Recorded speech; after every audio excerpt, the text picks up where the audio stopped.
Hello students, अभी तक हमने 4 लॉ पढ़े। 4 क्यों, 6 law. Law of chemical composition. तो उसमें हमने क्या देखा कि किस प्रकार से तत्व आपस में संयोग करते हैं, उनका अनुपात निश्चित रहता है, द्रव्यमान संरक्षित रहता है। ठीक है। अब उन्हीं सारी चीज़ों को आधार मान के डाल्टन ने एक थ्योरी दी। ठीक, जिसे बोलते हैं डाल्टन्स एटॉमिक थ्योरी। ठीक है, 1803 में।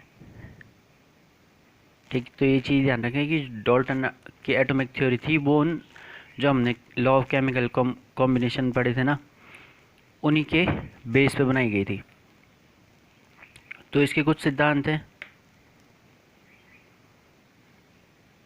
पहला, ये ऐसे मान सकते हैं कि ये खाली क्या एक परमाणुवाद लिखा हुआ है ना,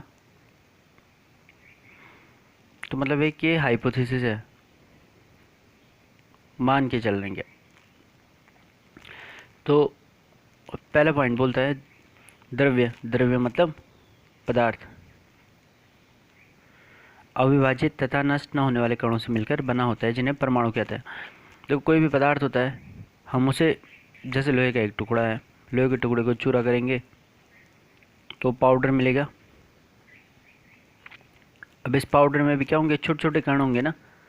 ये छोटे छोटे कण भी बहुत सारे छोटे कण रखते हैं, जिन्हें एटम बोलते हैं। ठीक, तो प्रत्येक पदार्थ के क्या होते हैं, छोटे छोटे कण होते हैं, छोटे छोटे कणों से मिलकर बना होता है, जिन्हें परमाणु बोलते हैं। ठीक है, परमाणु क्या होता है,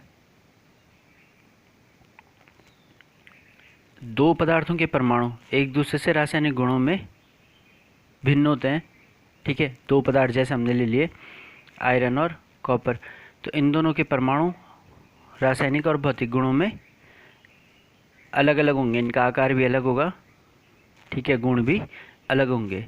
और अगर जो आयरन के हैं तो सबके गुण क्या होंगे, समान। तो पहले वाली लाइन ये कह रही है परमाणु आकार, द्रव्यमान तथा रासायनिक गुणों में एक दूसरे के समान होते हैं, एक तत्व के सभी परमाणु।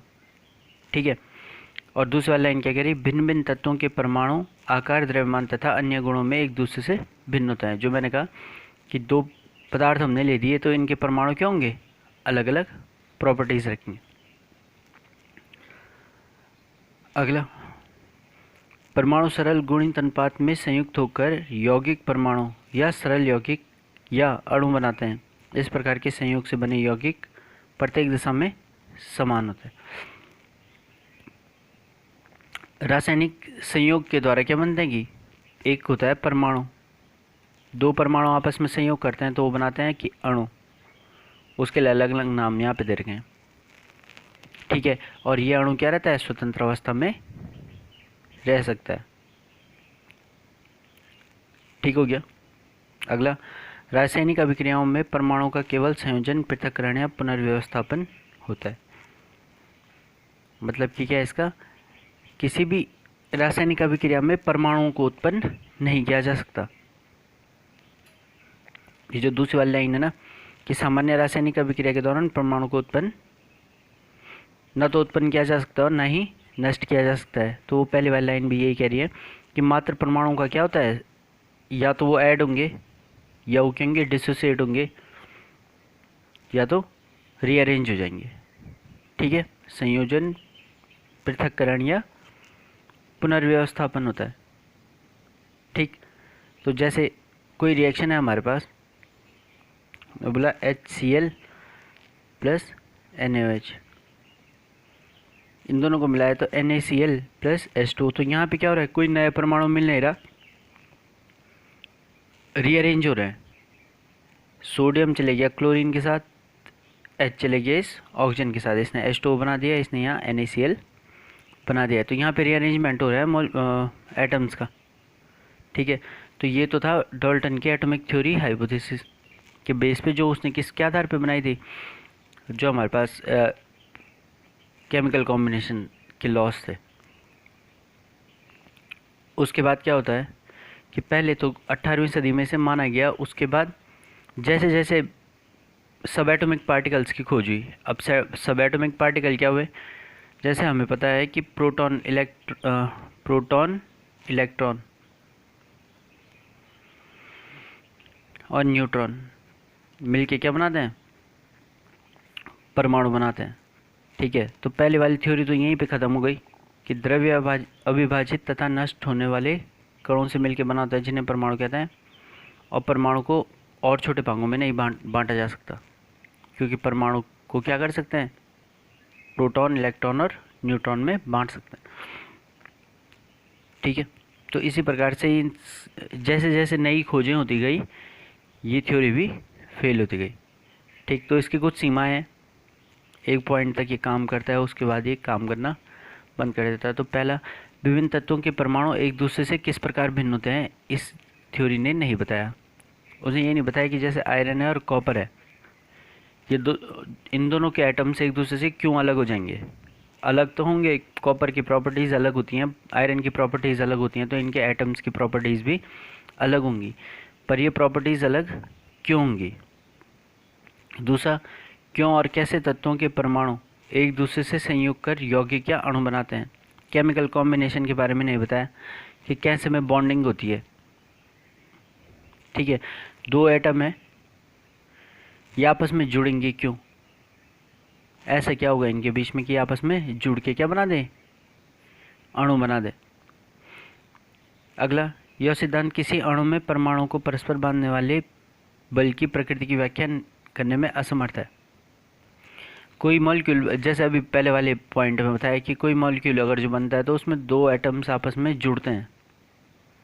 ठीक है, ये जुड़ेंगे किस फोर्स के थ्रू? इसके बारे में नहीं बताया। दूसरा, जब बात करते हैं कि कोई भी पदार्थ क्या होता है कि एक परमाणु से मिलकर बना होता है। ठीक है, अब मैं जब H2O की बात करूँगा, पानी, ठीक है, तो इसका मूल कण क्या है? H2O है। तो इसकी व्याख्या नहीं कर पाया, मतलब अणु और परमाणु में विभेद करने में सक्षम नहीं था। मतलब जैसे मैं बात करूँ ना कि आयरन है, आयरन का आयरन का सबसे छोटा कण क्या हो जाएगा? आयरन का क्या? एटम। अब जब मैं किसी मॉलिक्यूल की बात करूँगा, जैसे H2O की बात की थी मैंने अभी, H2O बोलूँगा तो इस H2O किससे मिलके बना हुआ है? जब पानी होगा ना, पानी किससे मिलके बना हुआ है? H2O। तो पानी का मूल कण क्या हो गया? H2O molecule. ठीक, तो यहाँ पे दो आधारभूत कण आ गए, एक तो कौन सा? एटम, और दूसरा मॉलिक्यूल। तो इन दोनों में अंतर करने में ये सक्षम नहीं था। यह एक तत्व के मूलभूत कणों, परमाणुओं जो कि अभिक्रिया में भाग लेते हैं, और मूलभूत कणों, अणुओं जो कि स्वतंत्र अस्तित्व में रहते हैं, में कोई विभेद नहीं करता। ठीक है, क्योंकि जो मॉलिक्यूल है वो भी क्या रहता है? फ्री स्टेट में रह सकता है। ठीक, अब जैसे जैसे आगे खोज होती गई तो इस नियम में भी थोड़ा थोड़ा बदलाव किए गए। तो पहले इसके मॉडिफिकेशन देख लेते हैं। मॉडिफाइड एटॉमिक थ्योरी, जैसी परमाणुओं की ये सब एटॉमिक पार्टिकल की खोज हुई, मतलब इलेक्ट्रॉन, प्रोटॉन और न्यूट्रॉन की, तब पहले वाला पॉइंट चेंज हो गया। छोटे परमाणु छोटे सब एटॉमिक पार्टिकल से मिलकर बना होता है, अर्थात परमाणु अविभाज्य नहीं है। दूसरा, आइसोटोप्स खोजे गए जिन्हें समस्थानिक कहते हैं। तो पहले वाले पॉइंट में क्या कहा गया था कि जो प्रत्येक पदार्थ के परमाणु होते हैं उनके सारे गुण समान होते हैं। ठीक है, पर जब समस्थानिक की बात आई तो समान तत्वों के परमाणुओं के लिए परमाणु भार भिन्न हो सकते हैं, परंतु परमाणु क्रमांक तथा समान गुण वे प्रदर्शित करते हैं। समान परमाणु क्रमांक, अगर जो एक तत्व है उसके दो परमाणु हैं तो वो समान परमाणु क्रमांक के साथ अलग अलग परमाणु भार भी रख सकते हैं। ठीक है, तो इन्हीं को बोलते हैं समस्थानिक। समस्थानिक मतलब समान स्थान और परमाणु भार अलग अलग, इसे एस लिख सकते हैं। समान परमाणु क्रमांक और भिन्न परमाणु भार।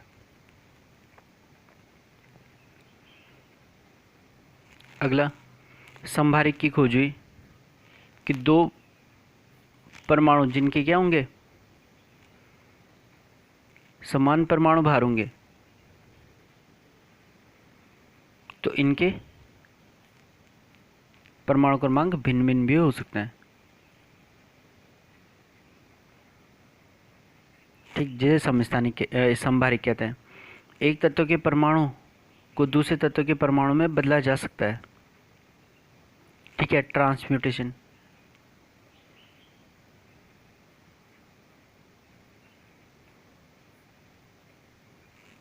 ठीक, ये न्यूक्लियर रिएक्शंस में होता है।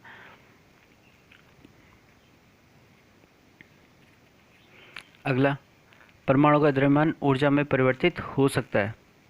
जो द्रव्यमान संरक्षण का नियम है ना, वो यहाँ पे आके खत्म हो जाता है।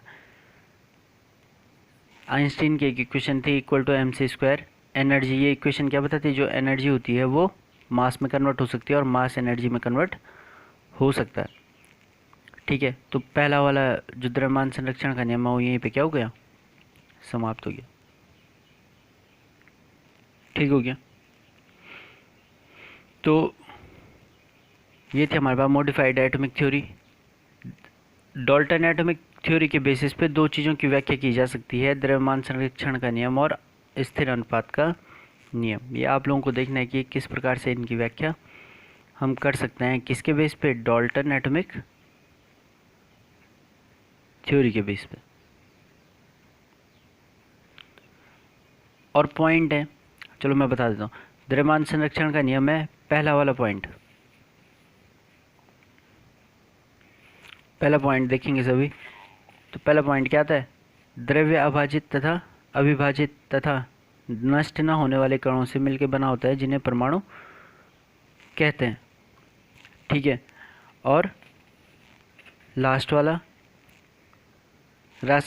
सामान्य रासायनिक अभिक्रिया के दौरान परमाणु को ना तो उत्पन्न किया जा सकता है और ना ही नष्ट किया जा सकता है। तो द्रव्यमान संरक्षण का नियम क्या कहता है कि किसी भी अभिक्रिया के दौरान संपूर्ण द्रव्यमान संरक्षित रहता है। ठीक है, तो यहाँ पे भी क्या है, ये पहला लाइन यही बोल रही है कि जो परमाणु है वो किसी और चीज़ से मिलकर बना नहीं होता। और लास्ट वाला क्या कह रहा है, किसी अभिक्रिया के दौरान परमाणु को ना तो उत्पन्न किया जा सकता और ना ही नष्ट। अब जो चीज़ नष्ट ही नहीं होगी उसका वेट क्या होगा, सेम ही रहने वाला है। अगला, स्थिर अनुपात का नियम।